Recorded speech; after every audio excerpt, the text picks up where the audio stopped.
ஆண்டவராக இயேசு கிறிஸ்துவின் நாமத்தினாலே இந்த பரிசுத்த ஓய்வு நாளின் காலை வேளையிலே உங்களை அன்போடு வாழ்த்துகிறோம், வரவேற்கிறோம். கர்த்தர் உங்களை ஆசீர்வதித்து நடத்துவாராக. இன்றைக்கும் நாம் தியானிக்கிற தேவ வார்த்தை சங்கீதங்களின் புஸ்தகம் 22ஆம் சங்கீதம் 25வது வசனம். மகா சபையிலே நான் உம்மை துதிப்பேன், அவருக்கு பயப்படுகிறவர்களுக்கு முன்பாக என் பொருத்தனைகளை செலுத்துவேன்.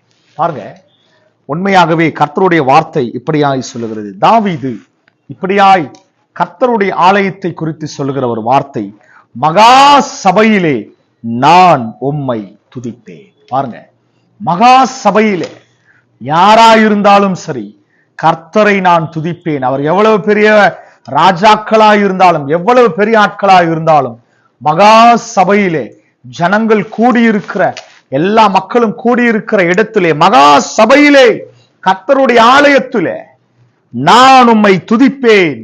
பாருங்க, தைரியமாய் சொல்றான் தாவீது, நான் உம்மை துதிப்பேன்.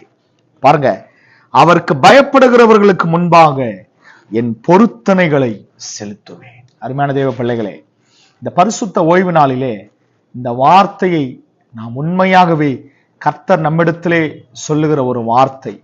பரிசுத்தவான்கள் உண்மையாகவே கர்த்தருக்கு பயப்படுகிறவர்களுக்கு முன்பாக தேவனுடைய ஆலயமாகிய சபையிலே, மகா சபையிலே கர்த்தருடைய வார்த்தை தொனித்துக் கொண்டிருக்கிறது.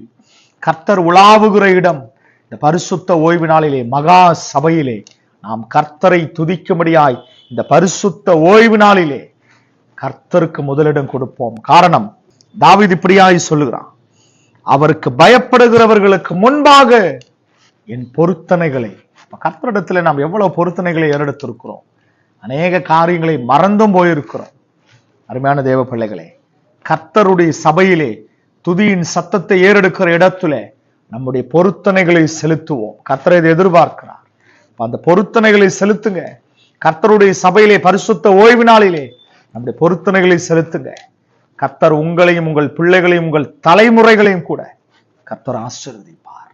அந்த பொருத்தனைகளை கர்த்தருடைய சபையிலே அநேகர் சொல்லி இருப்போம். ஆண்டவரே, வருஷம் தொடங்கும் போது சொல்றது, ஆண்டவரே இந்த வருஷத்துல ஒரு வாரம் கூட தவறாம நாங்க சபைக்கு வரோம். ஆனா சொல்லிட்டு அதை மறந்துருப்பீங்க.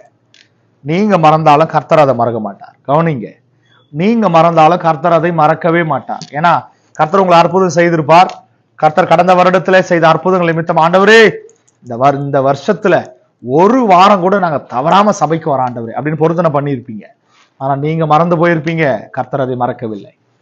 இன்றைக்கு உங்களுக்கு நினைப்பூட்டுகிறார். அநேகர் இப்படிப்பட்ட பொருத்தனைகளை செலுத்தி அதை மறந்திருக்கிறீங்க. அருமையான தேவ பிள்ளைகளே, இன்றைக்கு இந்த பரிசுத்த ஓய்வு நாளிலே மறுபடியுமாய் கர்த்தருடைய சபையிலே நீங்கள் தேவனுடைய சமூகத்திலே உண்மையாகவே அவருக்கு பயப்படுகிறவர்களுக்கு முன்பாக உங்களுடைய பொருத்தனைகளை செலுத்துங்கள். அல்லேலூயா. அது என்ன பொருத்தனையா இருக்கட்டும், உங்க வீட்டின் காரியங்கள், உங்கள் பிள்ளைகளுடைய காரியங்கள், உங்கள் வேலை ஸ்தலத்தின் காரியங்கள், உங்கள் வேலையுடைய ப்ரமோஷன், இவை எல்லாவற்றிற்கும் நீங்கள் செலுத்தின பொருத்தனைகளை கர்த்தருடைய பரிசுத்த ஓய்வு நாளிலே, கர்த்தருடைய சபையிலே, மகா சபையிலே துதியுங்கள். கர்த்தரை துதித்து ஆர்ப்பரியுங்கள். கர்த்தருக்கு ஏற்ற பொருத்தனைகளை, கர்த்தருக்கு சொன்ன பொருத்தனைகளை செலுத்துங்கள். ஆமென். இன்றைக்கு அதை செய்ய போறோம். எத்தனை பேர் ஆமென் சொல்றீங்க? ஆமென். உண்மையாகவே இந்த பரிசுத்த ஓய்வு நாளிலே கர்த்தருடைய ஆவியானவர் நமக்கு சொல்லிக் கொடுக்கிற காரியம், நமக்கு நினைப்பூட்டுகிற காரியம், அநேகருக்கு கர்த்தர் இன்றைக்கு நினைப்பூட்டுகிறார். இந்த காரியத்தை தவறாதிருங்கள். இதை தவிர்த்து உண்மையாகவே அநேகர் ஏதோ வார்த்தை தானே அப்படின்னு சொல்லாதீங்க. கர்த்தர் உங்களிடத்துல பேசுகிறார். இதை தவிர்த்து விடாதிருங்கள். உண்மையாகவே உண்மையாகவே கர்த்தர் உங்களிடத்துல பேசுகிறார். ஆமென். ஜெபிப்போமா. அன்பின் தகப்பனே, அருமையான பிள்ளைகளுக்காக ஜெபிக்கும் தகப்பனே, மகா சபையிலே நான் உம்மை துதிப்பேன். ஏசப்பா, உமக்கு பயப்படுகிறவர்கள் நடுவிலே என்னுடைய பொருத்தனைகளை செலுத்துவேன் என்று தாவீது சொன்னது போல இன்றைக்கு அநேக பொருத்தனைகளை செலுத்தி அதை மறந்திருக்கலாம். கர்த்தர் இன்றைக்கு அவர்கள் நினைப்பூட்டு இந்த பரிசுத்த ஓய்வு நாளிலே கர்த்தருக்கு முதலிடம் கொடுத்து, கர்த்தருடைய சபையிலே தேவனுடைய ராஜ்யத்திற்கு, தேவனுடைய சமூகத்திற்கு முதலிடம் கொடுத்து அவர்கள் செலுத்தின எல்லாம் மறந்து போன பொருத்தனைகளை கர்த்தரிடத்துல மன்னிப்பு கேட்டு இன்றைக்கு அந்த பொருத்தனைகளை செலுத்த கர்த்தர் உதவி செய்யுங்க. கர்த்தருடைய சபைக்கு உண்மையாய் பரிசுத்தமாய் கடந்து வர கர்த்தர் உதவி செய்யுங்க. தேசப்பா, இந்த காணொளி பார்க்கிற ஒவ்வொரு பிள்ளைகளையும் கர்த்தர் அவர்களை ஆசீர்வதிங்க. அவர்கள் பிள்ளைகளை ஆசீர்வதிங்க. குடும்பங்களை கர்த்தர் ஆசீர்வதிங்க. கர்த்தருடைய கரம் பிள்ளைகளோடு இருக்கட்டும். தொடர்ந்து ஆசீர்வதிங்க. தொடர்ந்து கனப்படுத்துங்க, பலப்படுத்தும். இயேசுவின் நாமத்தில் பிதாவே, ஆமென். அருமையான தேவ பிள்ளைகளே, இன்றைக்கு கர்த்தர் உங்களுக்கு நினைப்பூட்டி இருக்கிறார். இந்த பரிசுத்த ஓய்வு நாளிலே உற்சாகத்தோடு எழும்பி கர்த்தருடைய சமூகத்திற்கு, ஆலயத்திற்கு கடந்து செல்லுங்கள். கர்த்தர் நிச்சயமாகவே உங்கள் தலைமுறைகளை கர்த்தர் ஆசீர்வதிப்பார். தொடர்ந்து கர்த்தருக்குள் நிலைத்திருங்கள், கர்த்தருக்குள் பலப்படுங்கள். God bless you. ஆமென்.